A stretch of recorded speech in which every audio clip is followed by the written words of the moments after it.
Hello দর্শক বন্ধুরা, সকলে কেমন আছেন? আশা করি ভালো আছেন।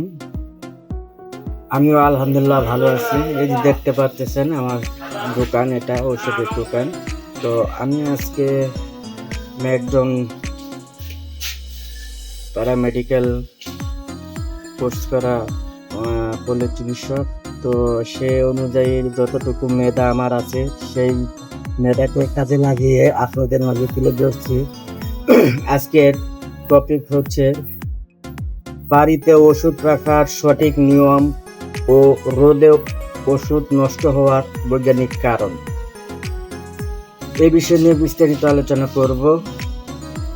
একটি ওষুধের কার্যকারিতা নির্ভর করে সেটি কিভাবে সংরক্ষণ করা হচ্ছে তার উপর। ভুল সংরক্ষণের কারণে জীবন রক্ষাকারী ঔষধ বিষে পরিণত হতে পারে। আজকের ভিডিওতে আমরা এই বিষয়ে বিস্তারিত আলোচনা করব।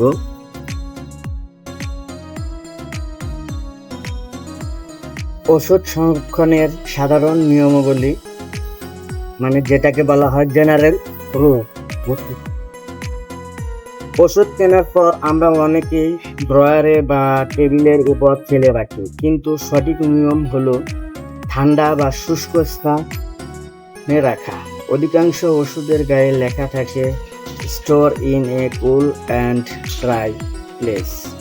এর মানে হলো ওষুধ এমন জায়গায় রাখতে হবে যেখানে তাপমাত্রা 25 ডিগ্রি সেলসিয়াসের নিচে থাকে এবং বাতাসের আর্দ্রতা না হয়। আলো থেকে দূরে, সরাসরি সূর্যের আলো পড়ে এমন জানালার পাশে বা কাচের আলমারিতে ওষুধ রাখবেন না। আলোর প্রভাবে ওষুধের রাসায়নিক গঠন ভেঙে যেতে পারে। আসল প্যাকেজিং ব্যবহার, ওষুধের স্ট্রিপ বা বোতল থেকে ওষুধ বের করে অন্য কৌটায় রাখবেন না। ওষুধের প্যাকেটের গায়ে এক্সপায়ারি ডেট এবং বিশেষ নির্দেশনা থাকে, যা হারিয়ে ফেললে বিপদ হতে পারে। শিশুদের নাগালের বাইরে, এটি সবচেয়ে গুরুত্বপূর্ণ। ওষুধ সবসময় উঁচুতে বা লক করা ড্রয়ারে রাখতে হবে। শিশুরা কৌতূহলবশত খেয়ে যাতে না ফেলে। বাথরুম বা রান্নাঘরে ওষুধ কেন রাখবেন না? আমরা অনেকেই বাথরুমের ক্যাবিনেটে বা রান্নাঘরের শেলফে ওষুধ রাখি। এটি একটি মারাত্মক ভুল। আর্দ্রতা, বাথরুমে প্রচুর জলীয় বাষ্প থাকে। আর্দ্রতা ওষুধের ট্যাবলেট বা ক্যাপসুলের নরম করে দেয় এবং এর কার্যকারিতা কমিয়ে দেয়। তাপমাত্রা পরিবর্তন, রান্নাঘরের চুলার তাপমাত্রা বারবার বাড়ে এবং কমে। এই তাপমাত্রা ওঠানামা ওষুধের স্থায়িত্ব নষ্ট করে। 3 নম্বরের যে পয়েন্টটা আমরা বলবো সেটা হলো রোদে বা গরমে ওষুধ কেন নষ্ট হয়। বৈজ্ঞানিক কারণ বিশ্লেষণ করছি।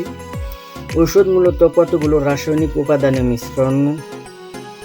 রোদে বা অতিরিক্ত গরমে রাখলে যা ঘটে, ফটোকেমিক্যাল রিঅ্যাকশন, সূর্যের অতি বেগুনি রশ্মি ওষুধের অণুগুলোকে মধ্যে রাসায়নিক বিক্রিয়া ঘটায়। এতে ওষুধের মূল উপাদান ভেঙে যায়। অক্সিডেশন,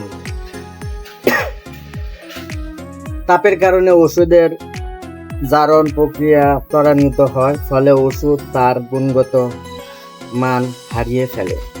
তরল ওষুধের সমস্যা, সিরাপ বা ইনজেকশনের ক্ষেত্রে তাপ লাগলে ভিতরের উপাদানগুলো দলা পাকিয়ে যেতে পারে বা থিতিয়ে পড়তে পারে। ক্যাপসুলের গলন, জেলেটিন দিয়ে তৈরি ক্যাপসুলগুলো গরমে একটানা একসাথে আরেকটা লেগে যায় এবং গলে ভিতরকার ওষুধ বের হয়ে আসে। সতর্কতামূলক ভাবে যেটা আমি আপনাদের বলতে চাচ্ছি সেটা হচ্ছে, যদি দেখেন কোনো ট্যাবলেটের রং বদলে গেছে, সিরাপের অদ্ভুত গন্ধ হচ্ছে বা ইঞ্জেকশনের স্বচ্ছ তরল ঘোলা হয়ে গেছে, তবে সেই ওষুধটি কখনোই সেবন করবেন না। 4 নম্বরে যেই বিষয়টি আমি তুলে ধরবো সেটি হলো ফ্রিজে ওষুধ রাখার সঠিক পদ্ধতি। সব ওষুধ ফ্রিজে রাখার প্রয়োজন নেই, তবে ইনসুলিন, কিছু নির্দিষ্ট অ্যান্টিবায়োটিক সিরাপ বা চোখের ড্রপ রাখতে হয়, ডিপ ফ্রিজে নয়।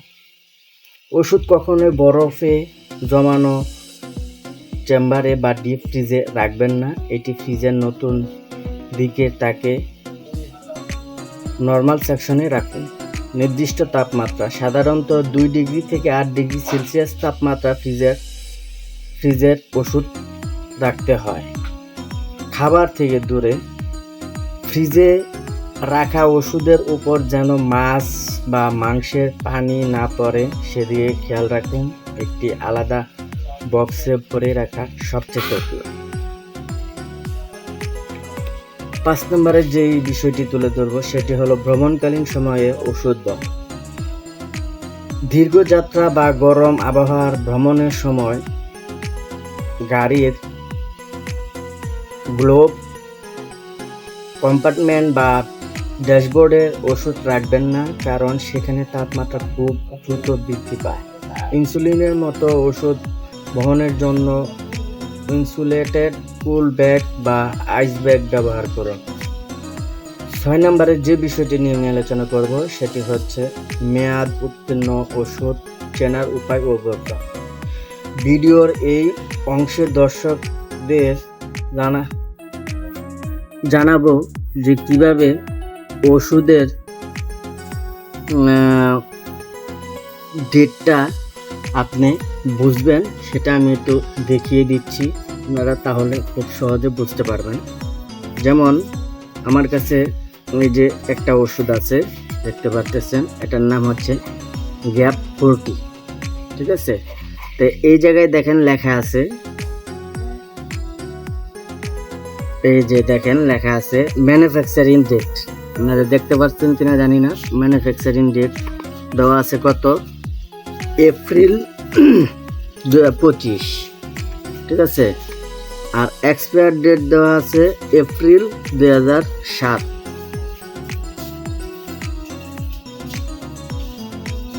ভালো করে দেখুন। আচ্ছা, এই হলো।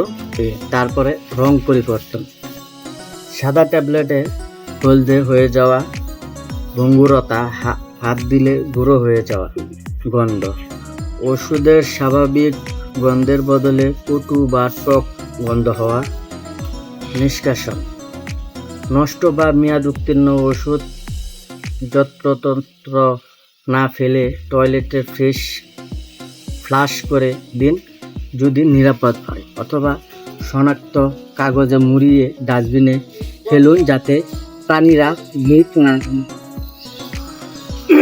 উপসংহার, আপনার সামান্য সচেতনতা একটি বড় দুর্ঘটনা থেকে আপনার পরিবার বাঁচাতে পারে। ওষুধ কেনার সময় যেমন সচেতন থাকবেন, রাখার সময়ও ঠিক ততটাই গুরুত্ব দিবেন। আশা করছি সকলে ভালো থাকবেন। যদি ভিডিওটি ভালো লেগে থাকে অবশ্যই চ্যানেলটি সাবস্ক্রাইব করে পাশে থাকার জন্য অনুরোধ করা হলো। সকলে ভালো থাকবেন, সুস্থ থাকবেন।